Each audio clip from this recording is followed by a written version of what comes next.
I've never had an exam. I'm not going to have an exam the whole course. You leave a part of yourself somewhere else. And no one would reply. And I'm just like, where am I? Like, mental health was a challenge for you. Hello and welcome to a new episode of the SAG Podcast, the podcast where we bring to you amazing stories from international students. Today I am joined by the amazing Sarah. Sarah, thank you so much for accepting the invitation. Thank you. And if you can introduce yourself. So I'm Sarah. Thank you for inviting me over. Of course. I'm 20 years old and I'm from Portugal, coming to London to study media and communication. Which university are you studying in? Kingston University, Nice. London. Yeah. Nice. And how is it so far? It's been really on and off. So like I came like when I finished school, came straight away. And then it was fine. First year, I'm living on my own. This is so cool. And then second year, things started to get serious. So I was like, oh, I don't know if I like this. Yeah. And this year, it's been quite like hard and fun at the same time because it's the last year. And it's hard because there's a lot of work to do this year. It's the last one. So yeah, I can imagine that. And we would be discussing your studies and all the difficulties you're facing currently, but we would like to have to add some more context to your background. So you've mentioned to me before that you have lived in many countries in the past. So you've been moving a lot, Spain, Dubai, etc. And you've decided to come study in the UK. How did that happen? Was it your first choice? Was it maybe something attracted you in this country? How was it? So I've lived abroad quite a while. I was only home for 4 years, the last 4 years of school. And those 4 years were good for me because I could get some friends and I had like a solid group of friends, which was something that didn't happen because since I was moving all the time, it was really difficult. So obviously Portugal's a very nice place to live and with a good quality of life, but to start a future is not the best at the moment. So I always thought of coming abroad, especially because if I've lived abroad all my life, might as well use that in my favor. Exactly. And London was my first choice because it used to be really good in media. And but since Brexit happened, it got a bit harder, but I still tried and I'm here now. So that's nice. And since, as you said, you've moved around a little bit, how did you expect the UK to be, and how were you surprised at the end? Was it different than what you were expecting? So I thought the UK was very similar to the whole of Europe, which is something that is not right. Oh. Like the UK is a very unique place. Like the culture is very unique. There's people from everywhere. You go to Central, you never hear like British people talking. Like it's always like tourists. Yeah. So it's a very diverse place. Yeah. It's a lot of diversity, which is good. In Dubai, I had a lot of diversity as well. Yeah. So that's really like similar to where I lived. But something challenging was probably the weather. I was saying that to you. In terms of who comes from other countries like Dubai, Lisbon, Portugal, it's different. But it's something you can do if you're actually like you can adapt. Yeah.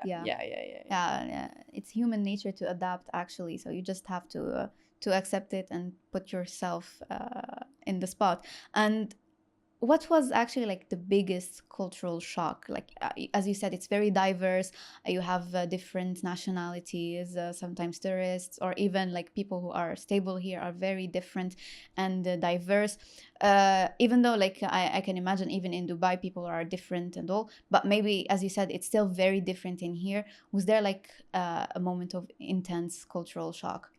I think so. Coming from Portugal, everyone's very chatty. Like you go past someone you don't know, but you're past and they say like good morning or hi. Yeah. And I used to come in the shops. I remember first week I used to go in the shops and say hi, good morning, and no one would reply. And I'm just like, where am I? Like, what is going on? Am I speaking a different language? I think that's the thing about Mediterranean people. they are very like warm people. They are very always chatty and stuff, and you just come to the realization that not everyone is that chatty and warm around the world, and it's just part of their culture.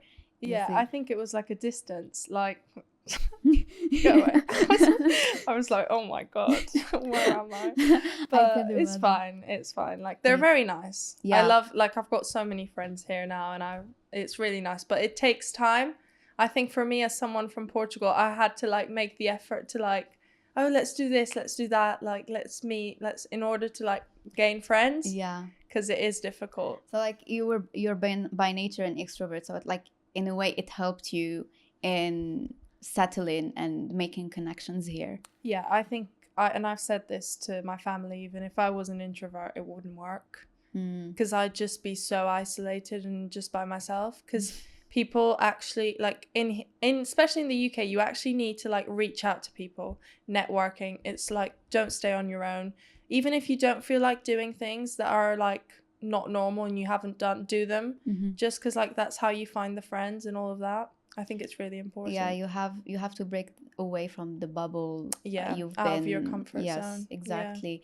And if we move on to the topic of your studies and all, like, as you said, you are studying media communication here. And is it different from what you expected or experienced elsewhere? So one of the reasons I came here was the course in Portugal is very theory based. So like it's very like exams, written things, and back in here it's completely different, like opposite. I've never had an exam. I'm not going to have an exam the whole course, and it's very like practice based. So for example, I talk to people that are doing the same course as me, and they've never been in a TV studio before. Whereas me, I've got lectures in a TV studio all the time. So I think for my course, media and communication, it's such a practical thing and something you have to practice in order to like, when you leave, you know what to do. That I think that's the good part of studying abroad. So I guess this is something you'd not expect in the academic system in the UK.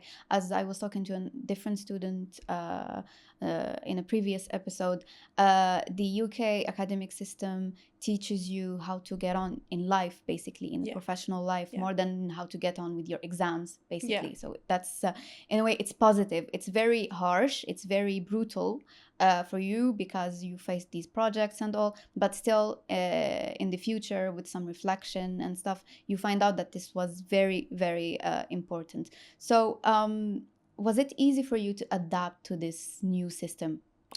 For me, it was, because I think it wasn't easy to adapt to the Portuguese one. For like, it's crazy to say this, but it is true. Because it's like you study and you just go to the exam and throw all of your studies, and then you leave the exam, you know nothing. And by the end of the course, you wouldn't know anything. Exactly. And I think exams are good, don't get me wrong, for like theory, medicine, I don't know, law.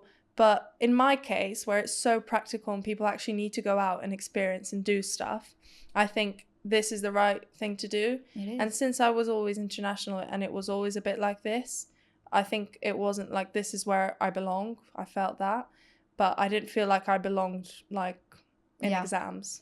Yeah, I get it. And so although you've been on the move your entire life, I think you haven't been alone without your family. And this is your first time being all alone. So like, you've mentioned to me before, like, that mental health was a challenge for you. Can you tell me a little bit more about that? So as I said, people here are very different to, I don't know, like meet, or like it's difficult to reach out. So I had a bit of a challenge there, because in Portugal, it's very easy. Like, people actually, you meet them and they're like, oh, let's go for a coffee. And then they're friends, best friends forever. And like, it's really like, you get with people easily. But in here, it was really difficult. And me not having a family to get home to, it is difficult when you're still in that process of, and it is hard. Like, I think for me, it was like the hardest place. And that's why I say, if you're not an extrovert, it's really difficult. Or if you don't try. you do really have to make an effort. And by the end of my course now, I say I've got quite a good group of friends, but Nice. it did like, I know it was like a big effort for me. So in terms of mental health, yeah, I think it is much easier when you've got your family with you. It's so much easier when you've got your family with you. Of course. Because obviously I know the problem wasn't moving abroad, because I moved abroad my whole life. It's the people who you go with. So I think it's a really good risk to go on your own, because you get to know yourself a lot. Exactly. Like, I know myself now like Better. I've never known ever. Yeah. So like it's the challenge is not about moving from a place to place. It's about moving environments, moving people. Like you leave a part of yourself somewhere else. You don't take it with you. It's not about the traveling part and the moving away part. It's the fact that you leave something important behind. Yeah. But at the same time, that sacrifice teaches you a lot about yourself. Yeah. And so like how was the first friendship you've made here? So the first friendship's actually one of my best friends. And one of the things, and I actually say this to students, is like, if you have the opportunity to go to halls of residence in your university, go. Because all of my friends there are nowadays are from there. Like I've got friends from my course. Yeah. But they're not like friends that I do life with and go do stuff outside of uni. So all my friends now, and I currently live with, we're actually 6 girls. Ooh. So it's quite a lot.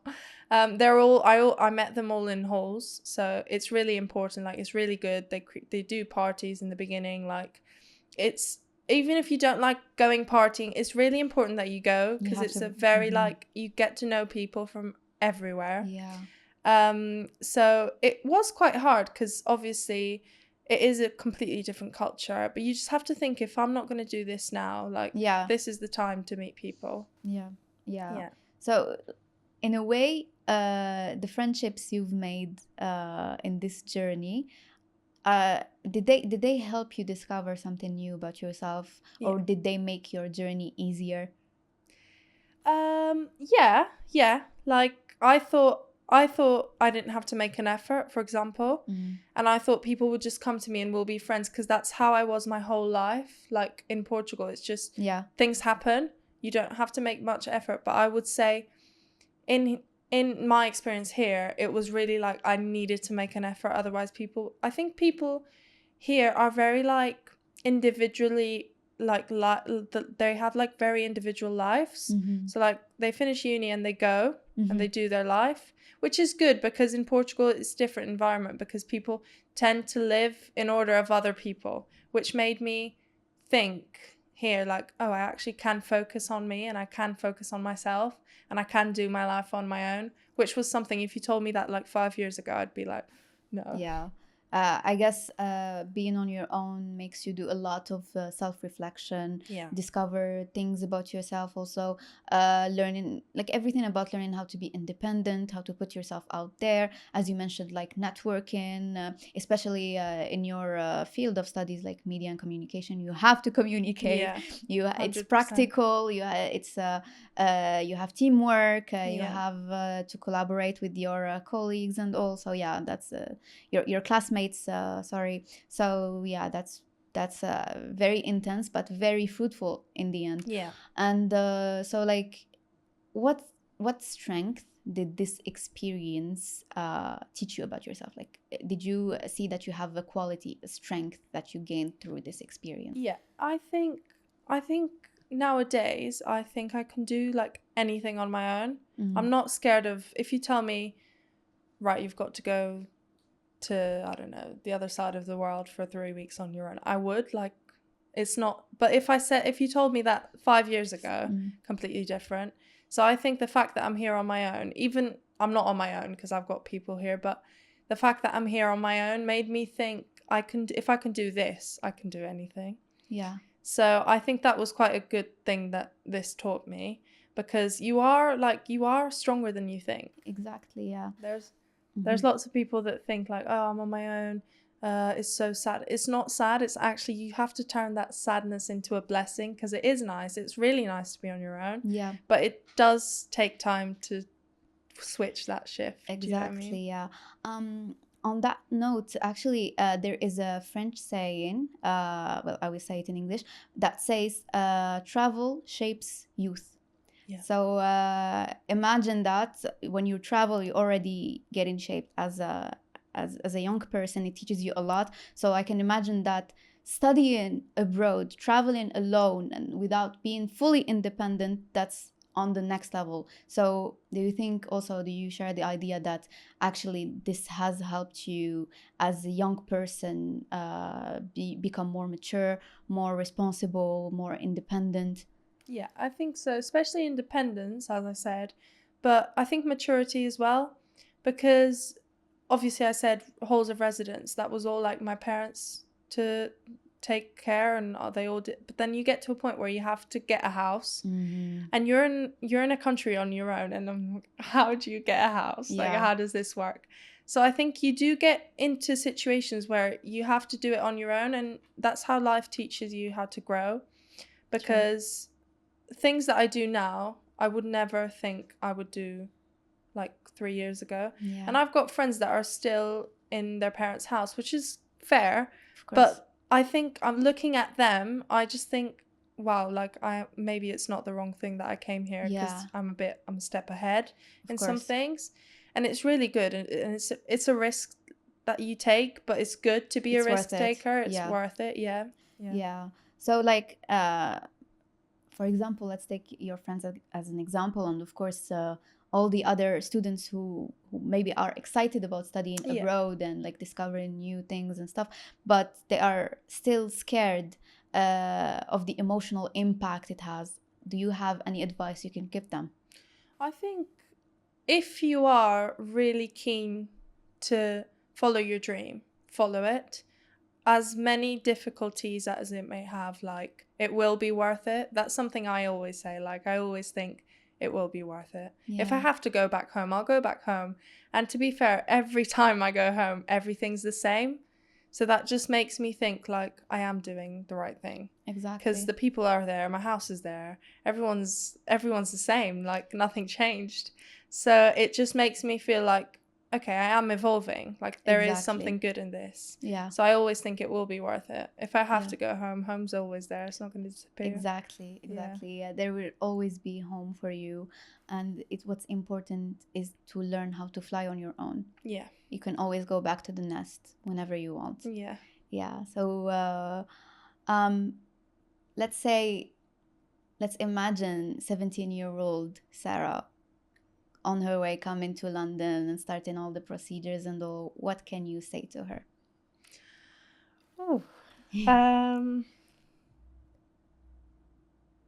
I'd actually say don't be scared. It's going to be fine. I don't know. I think that's what I would say, because I was very scared in the beginning. I think I had the idea for all the time. I didn't have a plan B. Like, that was my dream, to come here. But then when it got to the moment, I was like, oh my God, I'm actually on my own. Yeah. But it is fine. I'm here and I'm happy. So everything's fine. Great. I'm glad to know that. And I'm sure 17-year-old Sarah is very glad to know that. So that was my final question. Do you have anything to add before finishing up with the episode? I'd just say, like, go for it. Don't think much, because I don't think, and I don't regret it. And if you do regret it, like, just go home. Exactly. Home's always there. Like, I literally just say, just go for it. Yeah. Thank you so much, Sarah. Thank you for accepting the invitation another time. And thank you to our lovely listeners and our lovely audience for sticking with us till the end. See you at the next episode.